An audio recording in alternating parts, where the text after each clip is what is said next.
irmãos, da parte de Deus nosso Pai e de nosso Senhor e Salvador Jesus Cristo.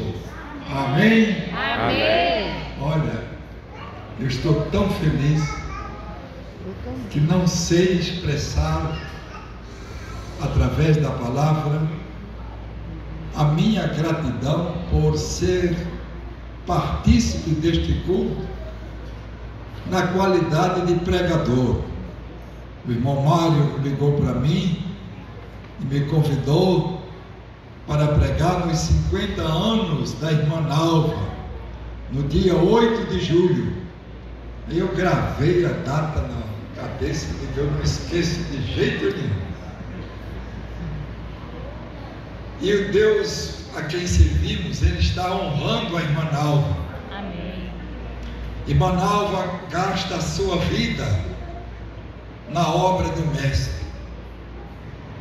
Eu não digo que gasta porque seria um sacrilégio, ela investe a sua vida na obra do Senhor Jesus Cristo. Às vezes ela disse para mim: pastor, eu passei a noite em sono, trabalhei até pela madrugada, costurando, fazendo trabalhos para as crianças. E como ela não faz nada sozinha, porque ninguém faz nada sozinho, nós trabalhamos em equipe, e ela tem ao lado dela Betânia, Fabiana, Viviane, Suelen, Arine, Lani. Vou chegar lá, rapaz. Os últimos são os primeiros, serão os primeiros. Lani é o braço direito, né? De forma que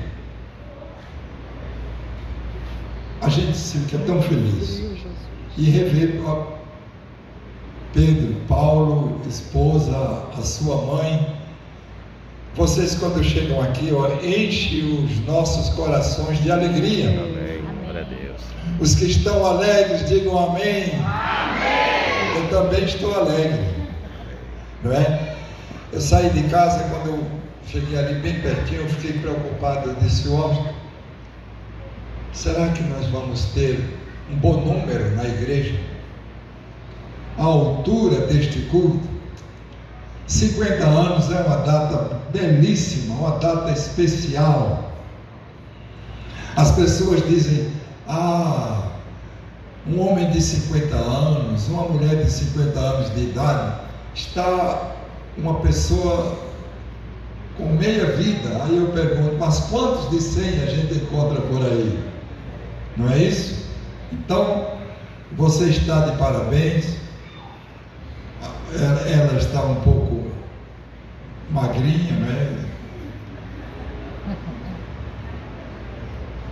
Mas ela se cuida, e nós estamos cuidando dela, orando pelo departamento infantil, orando pelas tias. E eu sei que este departamento é importantíssimo, porque quem vai nos substituir? As crianças. Então, eu louvo a Deus pela existência do departamento infantil da Igreja Batista em Cavaleiro, tendo à frente a irmã Nalva e as suas companheiras, né? A Arine, que veio da Bahia e se encaixou muito bem como uma luva no grupo, ao lado de Lani, Betânia, Viviane, Fabiana, Suelen. Esqueci alguém? Não? Esqueci? Então a cabeça do velho ainda está boa, né? É que quando a gente começa a citar nomes, você viu como Nalva enrolou. Ela apresentou a família grande para não esquecer meu nome, se eu não vou nem contar. Nessas horas, né, nervosa, esquece até o nome da mãe. Meus amados, fiquemos em pé e abramos as nossas Bíblias na primeira epístola de Paulo aos Tessalonicenses, no capítulo de número 5. Eu tenho pregado tanto em ação de graças que eu já não encontro na Bíblia texto, e por incrível que pareça, esse é a primeira vez que eu estou pregando, e é um texto tão conhecido de todos nós. 5, a partir do verso de número 16 ao 22. Eu faria um pedido aos irmãos, aqueles que têm Bíblia, facilitem aos os vizinhos a terem acesso à leitura da palavra de Deus, porque a palavra de Deus é muito mais importante do que as palavras que eu vou falar aqui. Os que acharam, digam amém. Amém. O texto.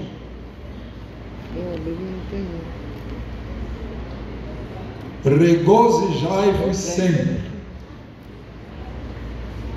orai sem cessar,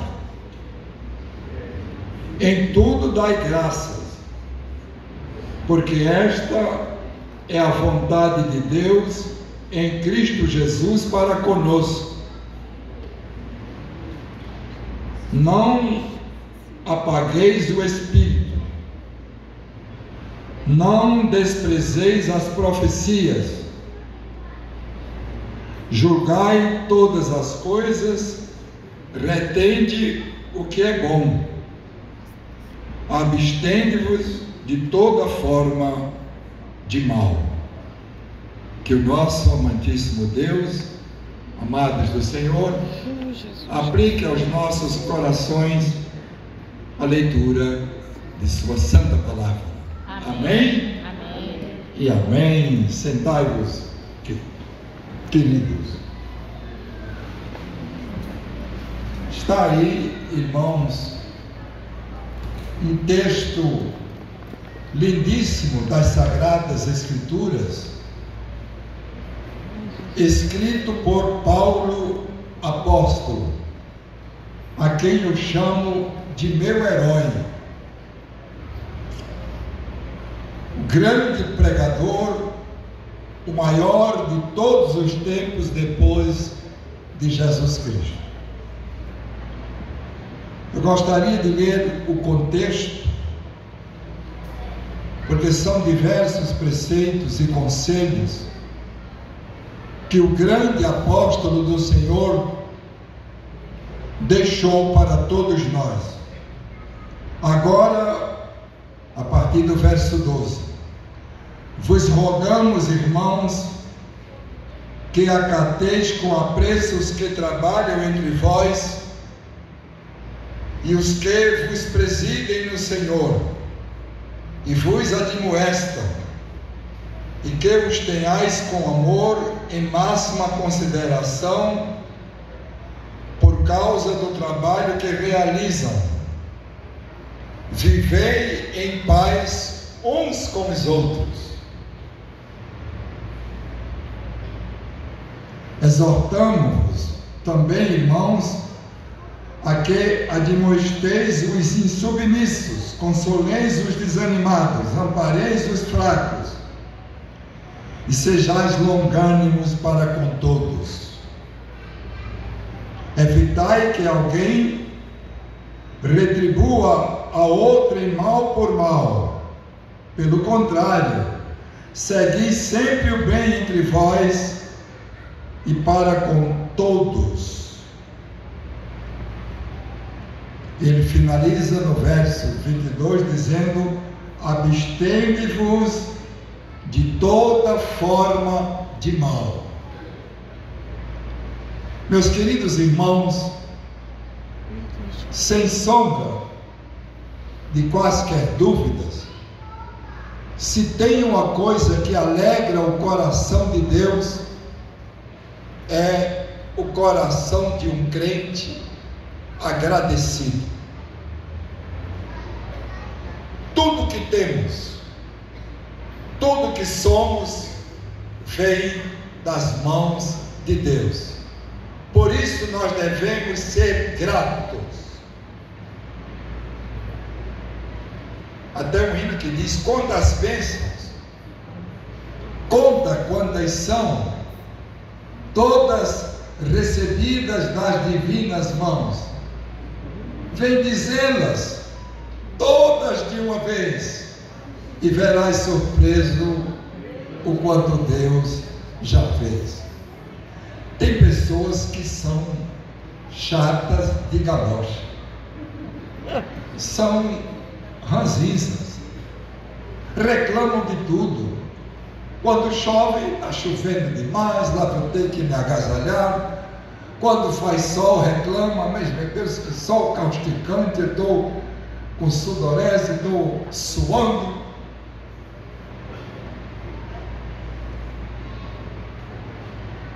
Quando está liso, reclama. Quando está com muito dinheiro, reclama. Quando está com fome, reclama. De barriga cheia, reclama. Se parece com os judeus quando saíram do Egito. Receberam da parte de Deus tantas bênçãos, mas não souberam reconhecê-las. Esqueceram, sentiram saudade da carne, do cominho, da cebola, do alho, do tempero egípcio. Mas se tem coisa que deixa Deus triste, é a ingratidão. É o inverso. A gratidão, diz Hernandes Dias Lopes, que é a rainha das virtudes. E Odilon Francisco de Oliveira, no seu livro Paixão Sublime, um grande pregador do século passado, do início do século, da família congregacional, ele diz que a gratidão é a mais nobre e a mais refinada das virtudes. Tem gente que você faz por ela 99, se deixar de fazer a 100, ela murmura, reclama, ela esquece. Quantas vezes, irmãos, nos esquecemos do que Deus fez por nós? Repito, tudo que temos, tudo que somos vem de Deus. Paulo diz: o nosso crescimento vem de quem? Vem de Deus. Esta carta aos Tessalonicenses, Paulo escreveu com muito amor, porque foi ele quem deu início, quem organizou esta igreja. No momento conturbado, ele havia saído de Filipos e chegou a Tessalônica, e como sempre, ele dava preferência aos seus patrícios, aos judeus,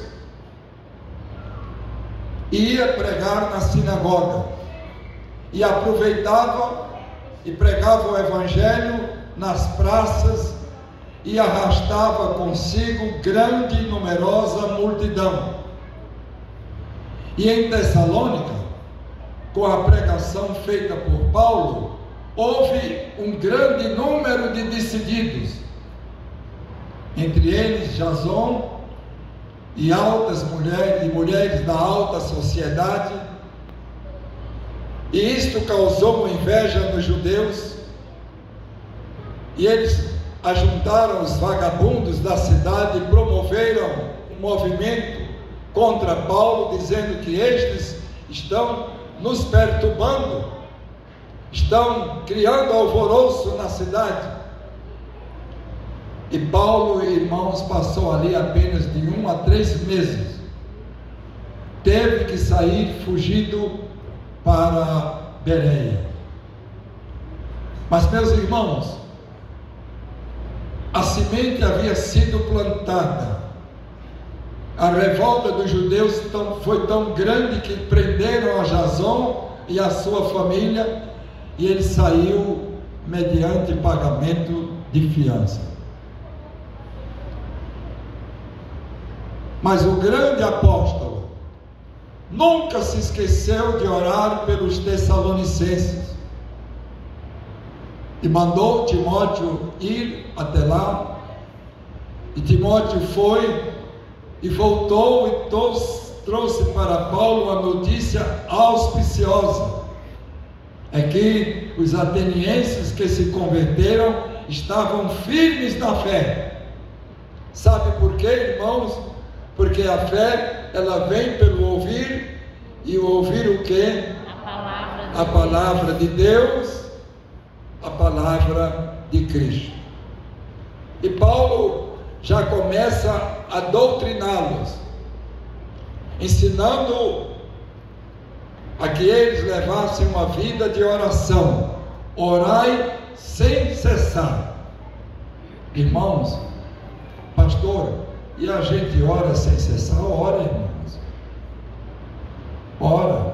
Você pode estar dirigindo o automóvel, estar atento ao trânsito, mas está em sintonia fina com Deus. Está preparando a comida, o jantar, o almoço, mas você está com a mente voltada para Deus. Quando se levanta, agradece a Deus. Eu peço perdão pela referência pessoal, mas ao colocar o chinelo nos pés para me levantar, a primeira palavra é esta: graças te dou, Senhor, porque tu me deste mais um dia de vida. Até ao fazer uma necessidade fisiológica, o crente deve ser grato, porque quantos estão nos hospitais, meu Deus, com uma sonda? Quantos estão sofrendo?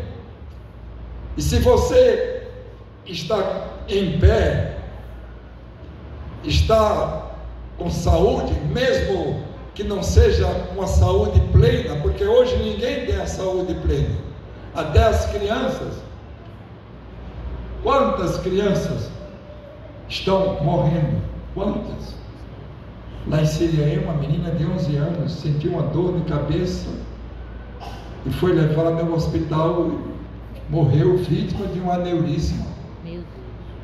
Só o fato de estarmos vivos é uma graça, irmãos. Graça não é apenas favor imerecido. A palavra graça também é alegria. Em tudo dai graça, porque esta é a vontade de Deus em Cristo Jesus, nosso Senhor. É bom ressaltar que em tudo dai graça, não é por tudo dai graça, não. Eu uma vez vi uma cena muito triste.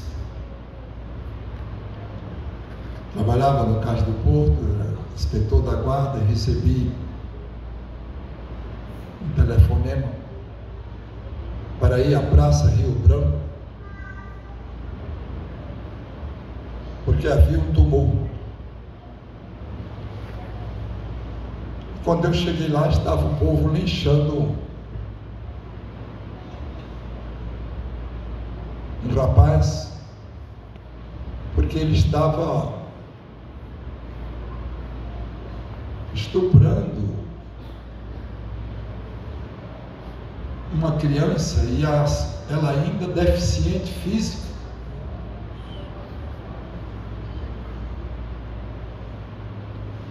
Deu muito trabalho a gente para conseguir evitar que o povo fizesse justiça pelas próprias mãos.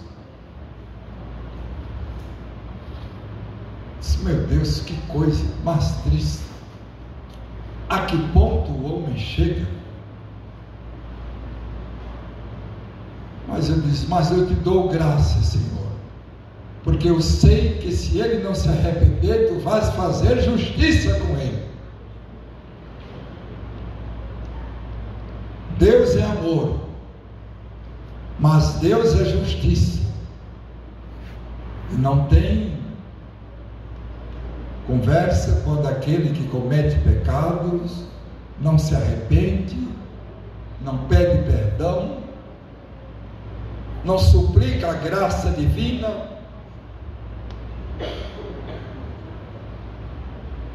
Então, por isso nós não damos graças. Damos graças porque o Senhor nos livra dessas coisas. Nós não sentimos prazer nas coisas do mundo e contamos as bênçãos que Deus nos dá todo dia. E devemos agradecer até pelas coisas pequenas, que são consideradas de só menos importância por muitos. Você não viu a mulher que perdeu a dracma, uma moeda apenas? O que foi que ela fez? Ela procurou, foi com sacrifício, revirou tudo, e depois que achou, ela agradeceu.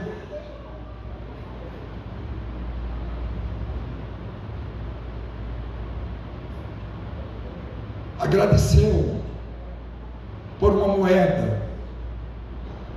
E aquela dracma tem um duplo significado, para a gente dar valor às coisas pequenas, mas dar valor às almas que estão perdidas sem Cristo. Que o texto encerra dizendo: há uma alegria no céu por um pecador que se arrepende, do que por 99 justos que não necessitam de arrependimento. Deus ama o pecador e não faz acepção de pessoas, mas Ele odeia, Ele condena, Ele abomina o pecado. Mas Deus gosta quando nós somos gratos a Ele. Quando nós somos gratos a alguém. Eu estou aqui tão agradecido, eu cheguei com sede. Me sentei aqui, olhei, não tinha nada para beber. De repente vem Lucas, com a bandeja na mão, com vários copos de água para mim. Meu Deus, Deus te abençoe, Lucas. Deus te abençoe. Você fez a vez de um diácono, já está treinando. Irmãos queridos, em tudo dai graça, porque esta é a vontade de Deus em Cristo Jesus, nosso Senhor. A Bíblia diz que Davi é o homem segundo o coração de Deus. Eu às vezes, eu imagino porque ele é o homem segundo o coração de Deus.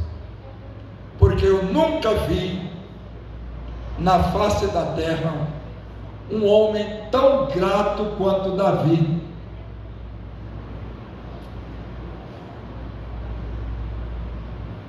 Davi perdeu um filho, um bebê,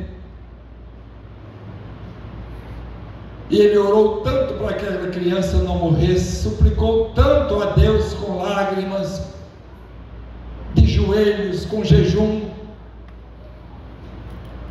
mas o Senhor estava para puni-lo e tomou aquela criança para si. Os oficiais ficaram apavorados. O que é que a gente vai dizer ao rei?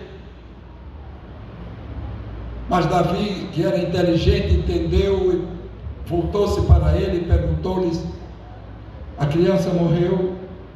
Eles disseram: morreu, rei. Ele disse: o que fazer? Chorou, ajoelhou-se, levantou-se, cingiu-se e adorou a Deus. Glória a Deus. Meu Deus, só sabe a dor da perda de um filho quem já passou por essa triste experiência. Imagina a perda de um neto. Ah, meu Deus, eu só fico tranquilo quando eu sei que as minhas filhas, os meus netos, os meus genros estão todos em casa. Devemos dar graça. Está doendo? Dá graça. Está enfermo? Dê graça. Está com saúde? Dê graça. Porque é muito bom dar graça só quando se está na igreja. Vamos pular, vamos pular, vamos pular. Vamos dançar, vamos dançar, vamos dançar. É o crente, verdadeiramente crente, é nas tribulações. Eu preguei quarta-feira aqui, no livro de Salmos, Salmo 46.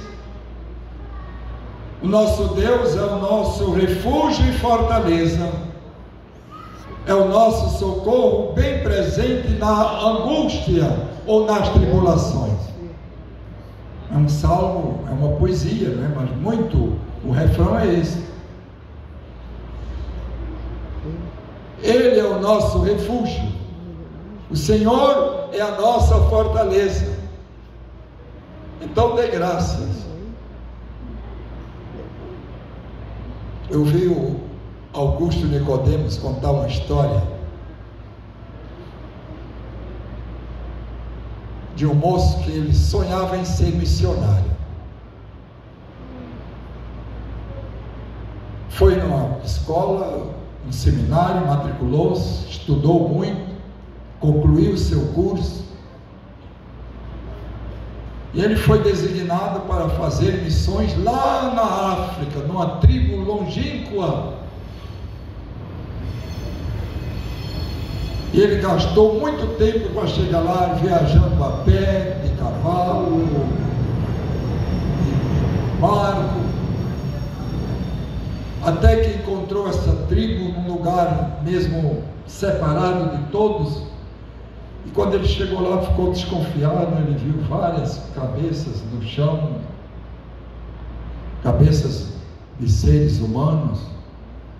Foi quando ele entendeu que estava numa tribo de canibais, aqueles que se alimentam de carne humana. De repente os índios cercaram-no,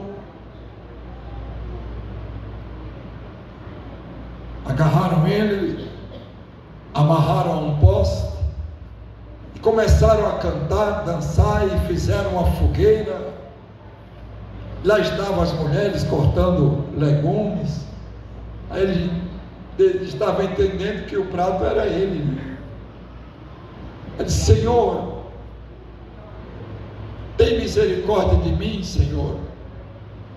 Eu desejo tanto te servir. E no primeiro trabalho eu estou passando por uma aflição dessa. De repente o cacique chama um dos assessores, um dos cozinheiros, e diz: olha, vai lá e tira um pedaço da perna dele. Eu quero da batata da perna, né, que a gente chama, né, de panturrilha, não é? Mas popularmente é batata da perna.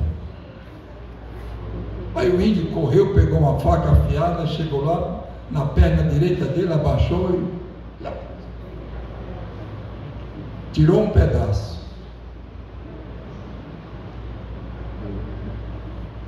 Aí foi, deu ao cacique. O cacique, quando pegou, coisa, carne dura, não tinha gosto de nada.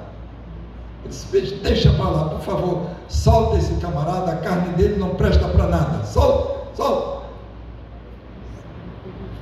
E ele foi solto, irmãos, e saiu andando. Quando estava um pouco distante, ele saiu, né?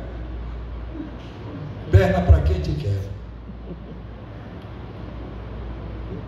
Quando ele viu que estava a salvo, ele disse: graças te dou, Senhor, porque tu me deste uma perna de borracha. Ele havia perdido, irmãos, ele amputou uma perna de borracha.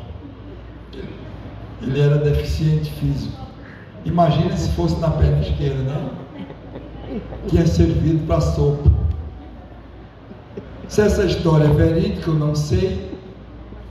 Mas Conheço várias histórias de alguém que foi rejeitado porque era preto, porque era pobre, porque era feio.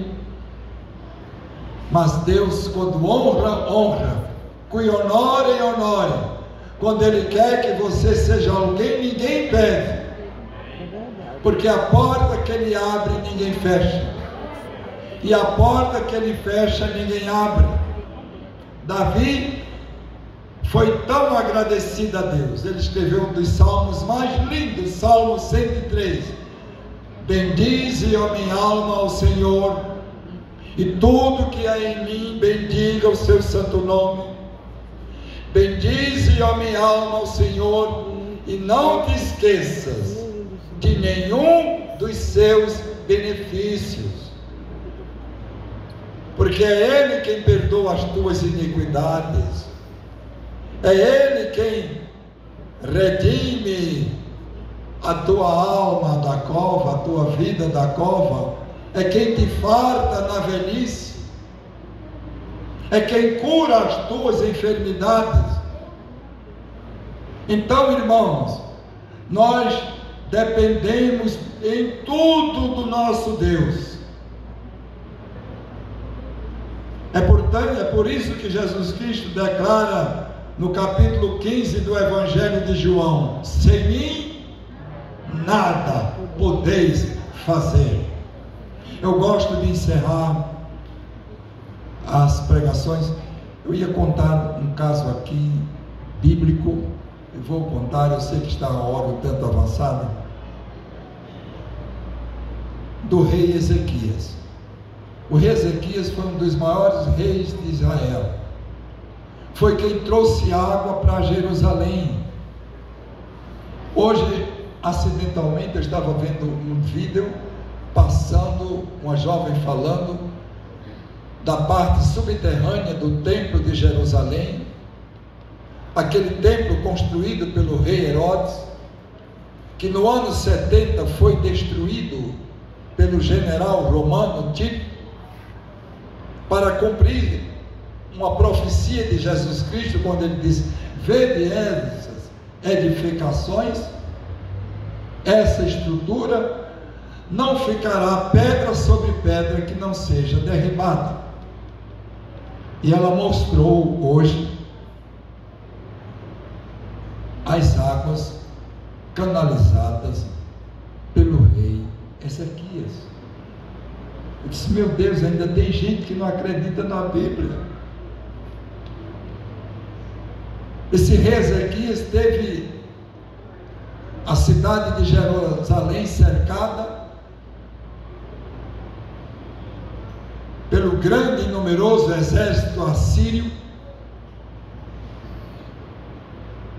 e ele viu que não tinha a mínima chance, a mínima condição de vencer aquele grande e poderoso exército com um aparato bélico muito mais adiantado do que o de Jerusalém. E esse rei mandou para o Rabsaque uma carta desaforada, dizendo: nós vamos invadir Jerusalém, vamos levar cativo todos, e eu quero ver se o seu Deus, o vosso Deus, é capaz de soltar. Foi assim. Mas Ezequias se ajoelhou, clamou, chorou, e Deus interveio, mandando um anjo que de uma vez só matou 185 mil soldados assírios. E eles saíram em desabalada carreira. Ele então escreveu o Salmo 116. Amo o Senhor, porque Ele ouve a minha voz, porque ouviu a minha súplica, porque se inclinou para mim os seus ouvidos. Portanto, invocá-lo-ei enquanto eu viver. E no verso 16, foi este que nós lemos: que darei ao Senhor pelos benefícios que Ele me tem concedido? Tomarei o cálice da salvação, invocarei o nome do Senhor, não é? e cumprirei os meus votos ao Senhor agora, na presença de todo o seu povo. É o que Nalva está fazendo. Está cumprindo os seus votos ao Senhor agora, na presença de todo o seu povo, o povo de Deus que está aqui. Então, os que estão felizes, os que estão alegres, os que estão agradecidos como a irmã Nalva, digam amém. Amém. Que Deus lhes abençoe.